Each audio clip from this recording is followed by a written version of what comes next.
we think of chopping block, chop, I don't know, pork chop. No, not even kidding you.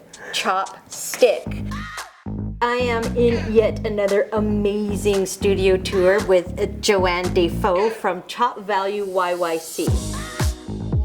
We gather the chopsticks from just over 200 restaurants here in Calgary. They put them in a separate box. We go and pick them up, and that becomes our raw material. Wow, amazing. Yeah. So a huge upcycle program in the city. Do you get people rolling up and just dropping chopsticks at your door? Totally.